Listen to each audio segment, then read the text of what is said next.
my sister texted me the other day, and she goes, "What's a good rate if someone wanted to pay to get on my TikTok?" She goes, "I have 700,000 followers." And she goes, like 50 or something? And I go, 50K, question mark? like just to fuck with her. And she goes, no, dumb fuck, $50. And I go, probably like $500 to $1,000 is how much you should be charging. She goes, LMAO, they sent me clothes and want me to show clothes. They asked for a rate. What should I say? She doesn't believe me. Right. She still thinks she should be charging $50. Yeah. And I go, start at $800. She goes, really? You don't think they're going to be like, what the fuck? Okay, whatever. If I look dumb, I'm blaming it on you. And then I had Esther reach out to Natalie because she still didn't believe me. And Esther goes, they're sending me up to 7 different clothing items. Do I still ask for money? And Natalie goes, $2,000. and Esther goes, holy shit, just for one post? Is that like normal? And Natalie goes, clothes don't matter. It's like free for the brand. And then Esther's like, oh my God, okay, so $2K? I thought $50 was too much. And then Natalie goes, it's crazy because all these kids are like that and these brands get free press. And I texted, I said, and I go to Natalie, I go, we should manage them. I was like, imagine if we managed my sister and we kept $1,900 out of the $2,000 that she made and we just paid her $100 and she'd still think like she was getting an amazing deal. We'd make so much money. So yeah. Yeah, and then we told her. Did she get it? No, she didn't get it. She's like, they left me on red, which is normal because like I wasn't expect like the brand was directly talking to her, so I don't think the brand was expecting her to be like so like knowledgeable about how much she should be getting paid. And a lot of brands don't have that kind of money, but that is her actual rate. She should be charging at least $1,000 per post at her following, and it's just really funny. And the other day she asked me, she got a deal for a TikTok where. It's the amount of views she gets is how much she gets paid. Yeah. So if she gets over 1 million views or 1 million likes or whatever, she gets $7,000. So she asked me to be a part of it. Oh wow! And I don't know what to say. Like I know she's like my family, but I also like it's. They've got to get paid too. No, but like I don't know. Like I don't want brands to feel like they can like go through my sister to get me. This is like a random side story, but there was a brand, their campaign briefs got leaked, and it's a brand that is like notorious for taking advantage of influencers and celebrities and all this. They just don't pay appropriately.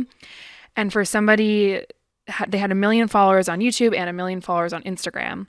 And this brand wanted 7 in-feed Instagram photos, Jesus Christ. 4 story swipe ups, and 5 YouTube videos. All right, so let's just see how much this person should actually be getting paid.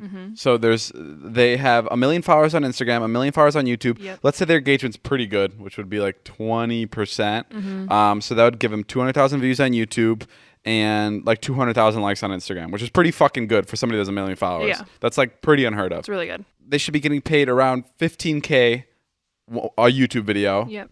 Multiply that by 5 because there's 5 YouTube videos, so we're at $75K, and then $2,000 per story.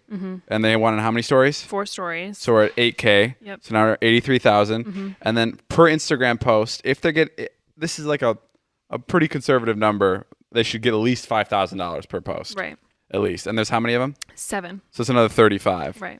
So for that campaign, that person should be getting paid at least $118,000. Yeah. Okay. How? Do we want to take guesses on how much this person was offered? No, I don't want to guess, but I'm curious. So who's the brand? It's a fashion brand. Okay, it's a big fashion brand, and you're saying that they got caught not paying influencers enough. Right. So we put the estimate at 118. What did you say? What is the actual? $8,000. Wow.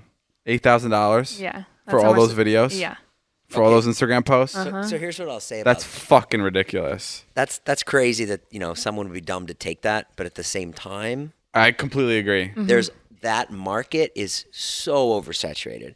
There are so many girls who have followings that want to get paid, and it's like, you don't want to do it with Natalie? Great, I'll go do it with Ella. Well, that was like a big argument in the comments and threads that I was reading about it. It's like so many people have 100,000 followers, 1 million followers, right? Isn't that like 30,000 creators have like 1 million followers on like TikTok alone? I don't even know the number, but like it's fucking bizarre. And other people that aren't I made that 30,000 number up completely. I was just trying to say a lot. It's so off. But. And other people that aren't in the industry and understanding what rates are and whatnot, people were like, $8,000, that's like 3 months of my rent. People were freaking out. They're people were saying that's a lot. Yeah, some people, it was half and half. It was split. One of the funniest things to me was I was in Chicago and I was there on behalf of Bumble, and I was talking to these two girls, and they're like, why are you here? I was there for Lollapalooza, and I was like, well, I'm here. I'm doing something for Bumble, and they're like, oh, so you're like, I do Bumble ambassadors deals, and they were like, we're Bumble ambassador at our college, and I was like,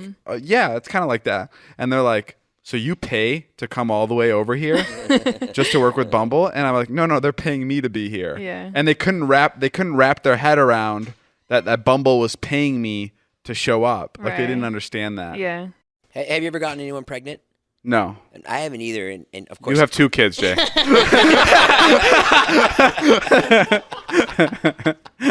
I meant to say was I haven't either up until that moment. Right. So I'm like 32 years old at this point, and game on. Is there a chance that like someone comes up to you and says, "Are you Jason Nash? I think you're my dad." No. Oh, that's an interesting question. Yeah. That's an interesting question I have for you. You said you've never gotten a girl pregnant. Never. And how old were you? 32 was the time that we started to plan to have kids. Okay, so up until then, did you have any scares? Like, did you ever have like sex without a condom and no birth control, and you were like, uh-oh, no? No. Okay, like you were always like conscious of it, or there was never a scare? Always conscious of it. Did you ever buy Plan B? Or no. And then when you guys started at age 32, Yeah. did you just get pregnant right away?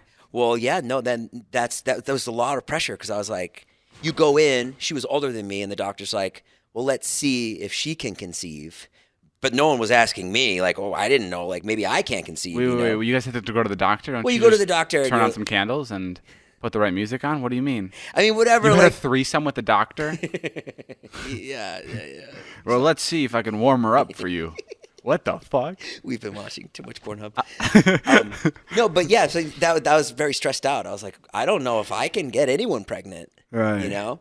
But it happened. Yeah, but did it happen immediately, or did you have to try? Yeah, happened pretty immediately. Really? Yeah, because Marnie is the person I was married to was like very meticulous about it. We've said her name a million times. I know, it feels weird talking about her in sex now, though. Oh, okay. You know, because that's so in the past. But yeah, she was a very meticulous person. So she was like, you have these 3 days, you know, right, to make because it happen. there's only like a 24-hour period in the whole month where a woman can get pregnant. Is that true? That's what I believe, but Ella, you can chime in. I don't know what I'm talking about. No.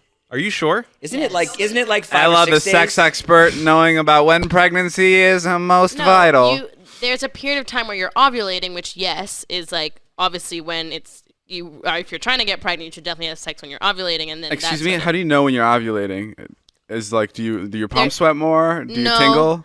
No, is your pee green? It's like right before you get your period, and like there are ways to know. Like now there are like apps like that you look up. Oh, there's apps to track it. Like it's so like. Oh, okay, so okay. I put in when I have my period, and then like it tells you. When I thought you like set a specific ringtone for ovulating, like you have ringtone for your best friend, and then you have one for ovulating. Like oh my god, I'm ovulating. Time to get me pregnant.